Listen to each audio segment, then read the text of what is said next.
கிறிஸ்பியான கட்லெட் எப்படி செய்யலாம்னு வீடியோக்குள்ளே போய் பார்க்கலாம் வாங்க. ஒரு 100 மீன் மேக்கர் ஊற வச்சுருக்கேன் வெந்நீரில் போட்டு அலசி. இதை வந்து மிக்ஸி ஜாரில் போட்டு அடித்து எடுத்துக்குவோம். மீன் மேக்கரை சேர்த்துக்குவோம் உருளைக்கிழங்கு கூட.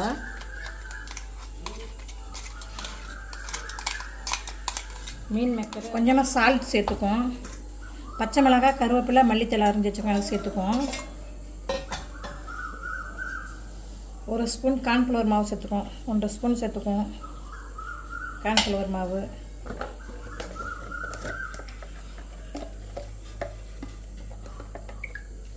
கரம் மசாலா கொஞ்சமாக சேர்த்துக்குவோம். இஞ்சி பூண்டு பேஸ்ட்டு சேர்த்துக்குவோம். கொஞ்சமாக மிளகாத்தூள் சேர்த்துக்குவோம்.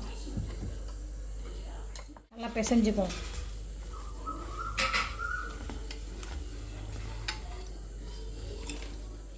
நல்லா அப்படி பிசைஞ்சு எடுத்துக்குவோம். நல்லா மீன் மேக்கர், உருளைக்கிழங்கு, பச்சை மிளகாய் இதெல்லாம் போட்டு சேர்த்து நல்லா அப்படி பிசைஞ்சு எடுத்துக்குவோம். மாவு பிசைஞ்சாச்சு கட்லெட்டுக்கு.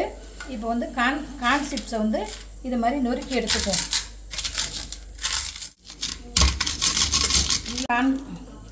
கொஞ்சமாக கார்ன்ஃப்ளவர் மாவு கரைச்சிக்குவோம். உப்பு போட்டு கார்ன்ஃப்ளவர் மாவு கரைச்சிக்குவோம்.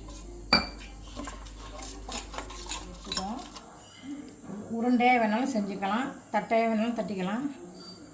நான் வந்து இப்படி கட்லெட் வந்து இப்படி செஞ்சு தட்டையாக தட்டிக்கிறேன். இப்போ கார்ன் சிப்ஸில் போட்டு எடுத்துக்குவோம். அதே மாதிரி எல்லாத்தையும் செஞ்சு எடுத்துக்குவோம். தட்டி எடுத்துக்குவோம். தட்டி வச்சு கட்லெட்டை போட்டு எடுத்துக்குவோம்.